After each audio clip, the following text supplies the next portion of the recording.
Pourquoi les Français boudent-ils la bourse? On en parle avec Laurent Durin. Bonjour. Bonjour David. Directeur général adjoint chez Claresco Finance. Il y a ce sondage Odoxa quand même qui laisse pantois et qui en dit long sur l'état d'esprit des Français à l'égard de la bourse. Moins de 20% des Français se disent prêts justement à acheter des actions. Ça nous dit quoi? Que les Français préfèrent l'immobilier, mais ça finalement on le savait depuis toujours. Et puis c'est pas un mauvais choix sur 20 ans d'ailleurs l'immobilier, soit en passant. C'est pas un mauvais choix l'immobilier sur 20 ans. En revanche, le marché des actions a été plus performant que l'ensemble des classes d'actifs, que ce soit l'immobilier, que ce soit les obligations et bien sûr l'épargne de précaution. Donc c'est un désamour depuis de nombreuses années dû à une aversion au risque très forte de la part des ménages français. Ouais. Après c'est vrai que le moment où on pose la question aux Français, fin 2018, n'aide pas. Le CAC 40 a perdu 11%. On se dit que si la question était posée un an avant, peut-être qu'on aurait eu une réponse un peu différente, pas tant que ça non plus. C'est vrai, à court terme, quand on regarde sur les 3 derniers mois, le CAC perd 11%. Dividende réinvesti, il n'en perd que 9. J'aime bien toujours le rappeler.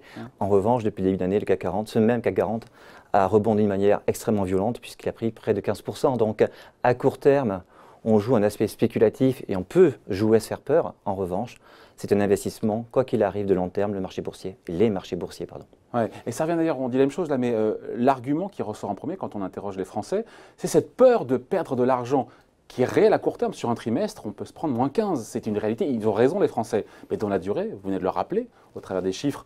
Il faut prendre en compte d'ailleurs aussi le dividende parce qu'on pense aux plus-values, aux moins-values sur les actions.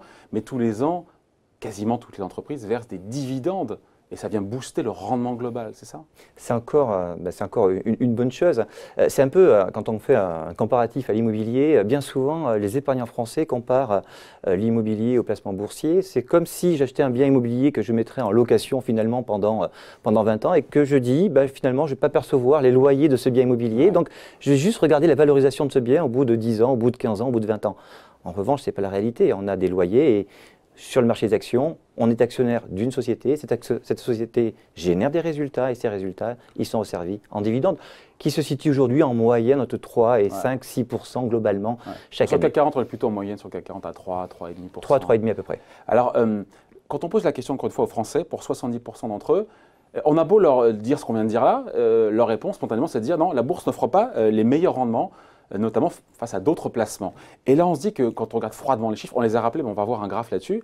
Les chiffres, la courbe est claire, en tout cas, on voit bien que depuis sa création sur le CAC 40, je vous laisse la commenter, on est au plus haut, notamment quand on prend en compte la courbe grise des dividendes réinvestis. Tout à fait. Alors moi, j'aime beaucoup ce graphique-là parce qu'il sert de rappel.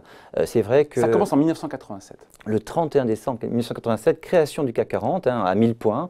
Aujourd'hui, ce même CAC 40, à vendredi soir, était à 5476 points exactement, je suis très précis. Le fait est, c'est qu'on oublie de regarder pendant cette période bien souvent des dividendes que ça a servi, puisqu'aujourd'hui, ce même CAC 40 est en réalité à plus de 11 000 points, c'est-à-dire plus de 1000% gagnés sur les marchés actions depuis la création du CAC 40. En cumulé. Et le CAC 40, dividendes non réinvestis, c'est seulement 446%. C'est plus du double quand on prend en compte les dividendes réinvestis. Bien sûr. Et puis, c'est une autre aberration de marché, c'est que quand on regarde, ne serait-ce qu'en Europe, deux marchés, le marché allemand et le marché français. Le marché allemand, qui est le DAX, lui est calculé dividendes réinvestis, alors que le marché français, le CAC 40, est calculé dividendes non réinvestis. C'est vrai qu'on réfléchit toujours, on prend le CAC 40 en exemple, mais c'est vrai qu'il faudrait le recalculer. On se demande d'ailleurs pourquoi ce n'est pas fait.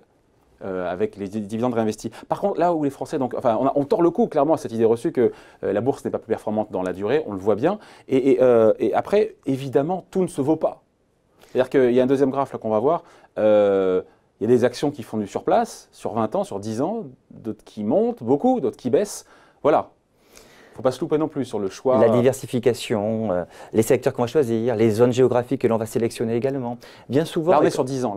Et là, on est sur 10 ans et j'aime également énormément ce graphique puisqu'il permet de pouvoir comparer donc, des indices boursiers, mais également des valeurs de manière intrinsèque. En fait, quand on regarde simplement donc, le CAC 40 sur les 10 dernières années, on voit que celui-ci, il a progressé de 85%. Ah, quand même. Tout de même, 85%. Alors, parce qu'en fait, la courbe elle est assez plate, mais d'accord, il faudrait… Et les 80, justement, la courbe est plate parce que, en relatif, une valeur qui est dans le CAC 40, qui est LVMH, sur la même période, a généré une performance de plus de 600%. Ouais. Et quand on regarde le Dow Jones ou le Nasdaq, aux États-Unis, eh bien, le Nasdaq fait plus de 400%, près de 500% de performance, alors que le Dow Jones, près de 230%. Là, en fait, et le résumé, c'est que quand un épargnant français, il y avait à peu près 13% des épargnants qui avaient un portefeuille titre en 2008, aujourd'hui, ils ne sont plus que 6%, donc divisé par 2. En fait, boursicoter, ce que j'appelle boursicoter, aller sélectionner une valeur ou alors faire une privatisation, c'est un petit peu d'actualité dans le contexte actuel, c'est pas ça, faire effectivement et investir son épargne sur les marchés boursiers.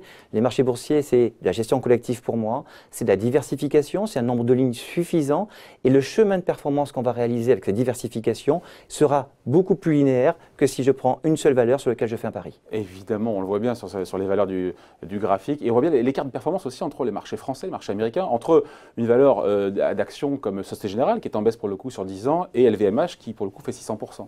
Voilà, c'est un métier. Une Société Générale qui fait moins 17%, mais en relatif aujourd'hui, cette valeur-là n'est pas très chère. Elle a un multiple de résultats, ce qu'on appelle un PER qui se situe aux alentours de 8, et donc sert des dividendes qui sont extrêmement élevés aujourd'hui. Parce que le cours de l'action est bas. Le cours d'action est très bas. La question, c'est est-ce que je dois y aller aujourd'hui compte tenu du contexte macroéconomique ou non? Les taux d'intérêt excessivement bas aujourd'hui ne nous amènent pas à aller sur ce secteur actuellement. L'enseignement en tout cas, c'est qu'il y a beaucoup d'idées reçues sur la bourse et on essaie de démystifier certaines avec des graphiques, chiffres à la clé. Voilà, merci pour cette explication. Signé Laurent Durin. Merci David.